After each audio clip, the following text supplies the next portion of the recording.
আসসালামু আলাইকুম। কেমন আছেন সবাই? আশা করি মহান আল্লাহর রহমতে অনেক অনেক ভালো আছেন। আর আমরাও বেশ ভালো আছি আলহামদুলিল্লাহ। গতকাল রাত 1টার দিকে হঠাৎ ঝুমঝুম শব্দে ঘুম ভেঙে যায়। তড়িঘড়ি করে লাফিয়ে উঠে বারান্দায় চলে যাই। কাপড়গুলোকে তাড়াহুড়ো করে ঘরের ভিতরে নিয়ে আসি। তারপরে আবার ঘুমিয়ে যাই। সকালে যখন আবার ঘুম ভাঙে তো বারান্দায় গিয়ে দেখি মুষলধারে বৃষ্টি হয়েই যাচ্ছে। আর বৃষ্টির পানিতে আমার বারান্দাটা একেবারে স্যাঁতসেঁতে হয়ে আছে। তো অনেকক্ষণ বারান্দায় তাকিয়ে তাকিয়ে বৃষ্টির এই অপরূপ সৌন্দর্য দেখলাম। এই ঝিরিঝিরি শব্দ, তারপরে শীতল শীতল একটা অনুভূতি, কি যে একটা ফিলিংস তা বলা যায় না। খুব ভালো লাগছিল এই মুহূর্তটায়। বৃষ্টির দৃশ্য, সাথে ঠান্ডা ঠান্ডা শীতল শীতল হিমেল অনুভূতি। গাছের পাতায় বৃষ্টির ফোঁটা ফোঁটা রিনিঝিনি শব্দ, যেন মনে হয় কোনো কিশোরীর পায়ে নূপুর বেজে যাচ্ছে, যেন রুমঝুম শব্দ করে কোনো কিশোরী হেঁটে যাচ্ছে ওই বাংলার মেঠো পথ দিয়ে। দূরের ওই আকাশটার দিকে যেন তাকানোই যাচ্ছে না, মনে হয় কুয়াশার মতো ধোয়া ধোয়া হয়ে আছে পুরো পৃথিবীটা। প্রকৃতি দেখতে দেখতে তারপরে তৈরি হয়ে গেলাম সকালের নাস্তা তৈরি করার জন্যে।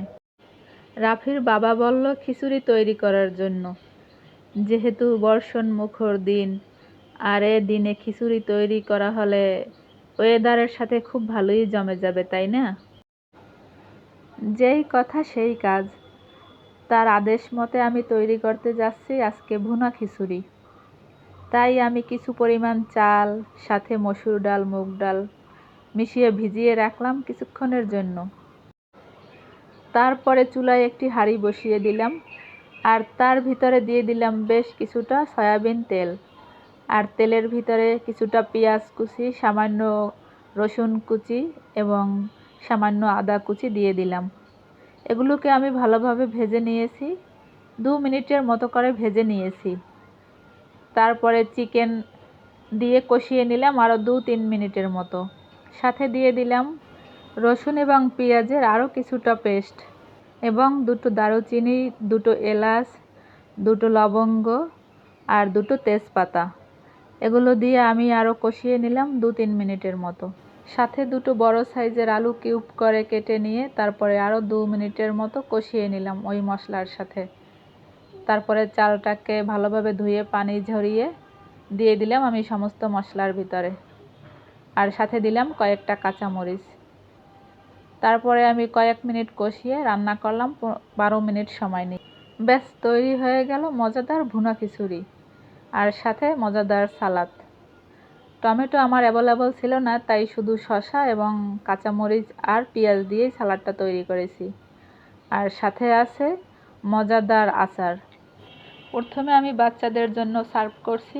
এই যে কত সুন্দর মজাদার ভুনা খিচুড়ি, দেখেই বোঝা যাচ্ছে। আর সত্যি খুব মজা হয়েছিল খিচুড়িটা, যা বলার বাইরে। ওই দিন খিচুড়ি খাওয়ার পর আবারও রাফির বাবা সে বায়না করলো আবারও ছুটির দিনে খিচুড়ি খাবে, তাই জন্য আমাকে ছুটির দিনে আবারও খিচুড়ি তৈরি করতে হবে। যাক, আলহামদুলিল্লাহ, সবার প্রশংসা পেলাম। সবাই খিচুড়ি খেয়ে প্রশংসায় একেবারেই পঞ্চমুখ, যে ভীষণ মজাদার হয়েছে খিচুড়ি। তাই আবারও তৈরি করতে হবে তাদের জন্য মজাদার এই ভুনা খিচুড়ি। যে কোনো কাজ করে, রান্না বান্না হোক বা যে কোনো কাজই হোক না কেন, সেই কাজ করে যদি প্রশংসা পাওয়া যায় তো পরবর্তীতে সেই কাজ আবারও করার আগ্রহ বেড়ে যায়, তাই না?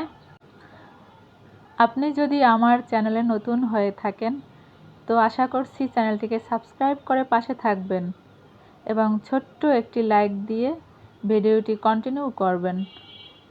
বেশ আয়েশ করে খাওয়া দাওয়া হলো, তারপরে সংসারের নানা কাজকর্ম। এভাবে সময় কখন যে ফুরিয়ে গেল টেরই পেলাম না। ঘড়ির দিকে তাকিয়ে দেখি ঘড়িতে প্রায় 3টা বাজে। তো তখন সমস্ত কাজকর্ম থেকে অবসর নিয়ে বেশ কিছুটা সময় রেস্ট নেওয়ার জন্য প্রস্তুতি নিলাম। বিকালে ঘুম থেকে উঠে তখন প্রায় 6টার মতো। সন্ধ্যা হতে আরও 1 ঘন্টার মতো সময় বাকি। আর এমনই সময় আমার ছোট্ট সোনামণি বায়না করে বাইরে বেড়ানোর জন্যে। তাই ওর বায়না মতে চলে গেলাম আমরা বাইরে। রাস্তায় হেঁটে হেঁটে যাচ্ছিলাম। পার্কের সামনে দিয়ে সুন্দর চিত্র অঙ্কন করা বিভিন্ন মনীষীদের ছবি, আর তার সাথে তাদের সুন্দর উক্তি লেখাও আছে সেখানে। তো এগুলো অবলোকন করতে করতে আমরা সামনের দিকে এগিয়ে যাচ্ছিলাম। তো দেখতে পেলাম ছাগল ছানা তাক দিনা দিন দিনা, 2 পা তুলে নাচে মায়ের কাছে কাছে। তো ওর মা নেই, কিন্তু ওর পাশে ছোট ছোট ওর দর্শনার্থীরা আছে, যারা ওকে দেখে খুবই আনন্দিত এবং পুলকিত। তো যাই হোক, সাধারণ চিত্রটা খুবই ভালো লাগলো আমার কাছে। 5-6 মিনিট হাঁটার পরে আমরা এসে পৌঁছলাম একটা নদীর কূলে, যেটা এখন শুধু নামে মাত্র নদী। এখানে সূর্য ডোবার খুব সুন্দর চিত্র দেখা যাচ্ছে। এই নদী আছে কিন্তু এতে পানি নেই।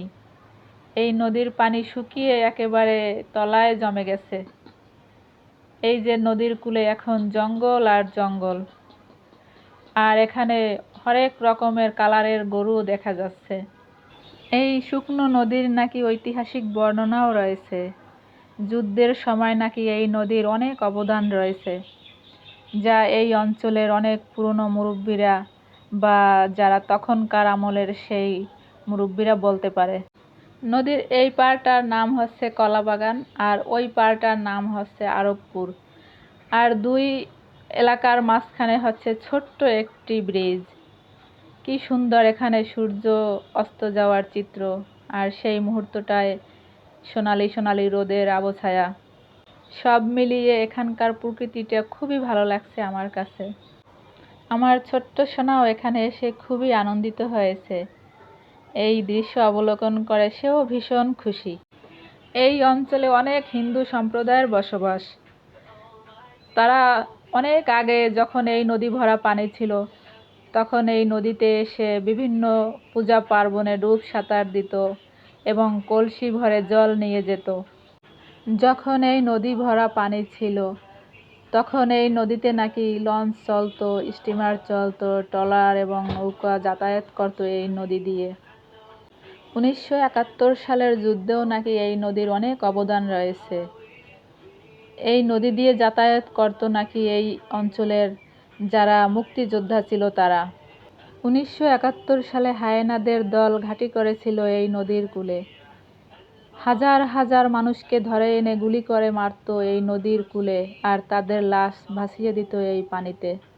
এই নদীর স্রোতধারা হয়ে যেত শহীদের রক্তে রঞ্জিত। এই ঐতিহাসিক নদী এখন শুকিয়ে একাকার। এই নদী এখন জঙ্গলে পরিপূর্ণ। দিনে এতে বসবাস করে গৃহপালিত পশু, আর রাতে শিয়ালের বসবাস। শিয়ালের হুক্কা হুয়ায় রাতটা যেন এই নদীর অববাহিকায় তোলপাড় হয়ে যায়। এখানে আগেরকার মুরব্বীদের থেকে কিছু ঐতিহাসিক বর্ণনা শুনলাম। এতটুকুই অভিজ্ঞতা অর্জন আর কি। আমরা তো ভিনদেশী, এখানকার কোনো ঐতিহাসিক ঘটনা তো দূরের কথা, এখানকার বর্তমান ঘটনা আমাদের জানাই অনেক দুঃসাধ্য একটা বিষয়। সন্ধ্যা ঘনিয়ে এলো, আমরাও ফিরে যাচ্ছি ঘরে। হাঁটতে হাঁটতে একসময় শিয়ালের হুক্কা হুয়ার শব্দ শুনতে পেলাম। তো সামনের দিকে এগোতে এগোতে একসময় একটা নদীর কূলের দিকে যাওয়ার একটা সুন্দর পথ দেখতে পেলাম। আমরা হাঁটতে হাঁটতে সেই নদীর কূলের দিকে আবারও যাচ্ছিলাম। এই যে এখানে দুদিকে সুন্দর বাড়িঘর তৈরি করা হয়েছে, আর ওই যে আবার নদীর কূল দেখা যাচ্ছে। এভাবে মাঝে মাঝে ছোট্ট সোনামণিকে নিয়ে বাইরে বের হই, বিভিন্ন লোকেশনে ঘোরাঘুরি করি ওর একটু মনোরঞ্জনের জন্য, ওকে একটু আনন্দ দেওয়ার জন্য। বাসায় একা থাকতে থাকতে ও একেবারেই যেন মন মরা হয়ে পড়ে। তাই ওকে খুশি করার জন্যই মূলত এখানে আসা। আর এসে শুনলাম এই নবগঙ্গা নদীর ঐতিহাসিক ঘটনা। আমরা হাঁটতে হাঁটতে আবারও সেই নদীর কূলে অবস্থান করছি। এই যে এখানে সন্ধ্যা হয়ে গেল, সন্ধ্যার প্রকৃতিটা এখানে দেখা যাচ্ছে। আকাশটা বেশি একটা দেখা যাচ্ছে না, কারণ চারিদিকে জঙ্গল। জঙ্গলের ফাঁকা দিয়ে আকাশটা দেখা একেবারেই দায়। ওই যে খানিকটা দূরে জঙ্গল দেখা যাচ্ছে, আর ওখানে একটা শুকনো গাছের মতো দাঁড়িয়ে আছে। ওই গাছটার গোড়ায় কয়েকটা শিয়াল আনাগোনা করছে, কখনো জঙ্গলে যাচ্ছে, আবার কখনো ওই গাছের গোড়ায় আসছে। একটু ভালো করে খেয়াল করলেই দেখা যায় সেই শিয়ালগুলোকে। হয়তো দূর থেকে এতটা ভালো করে বোঝা যাচ্ছে না, কিন্তু আমি তো স্পষ্টভাবে সেই শিয়ালগুলোকে দেখতে পাচ্ছি। যাই হোক, শিয়ালের হাঁক শোনা শেষ, শিয়ালের দল দেখা শেষ। এখন পাখি নিরে ফিরে যাবে। আবার দেখা হবে নেক্সট কোনো ভিডিওতে। সেই পর্যন্ত সবার জন্য দোয়া রইল আর ভালোবাসা রইল। সবার জন্য ভালোবাসা অনাবিল। সবাই আমাদের জন্য দোয়া করবেন। বর্ষার রিনিঝিনি শব্দ আর সেই সাথে একগুচ্ছ কদম ফুলের শুভেচ্ছা জানিয়ে আজকের মতো এখানেই বিদায় নিচ্ছি। সবাই ভালো থাকবেন। আল্লাহ হাফেজ। আসসালামু আলাইকুম।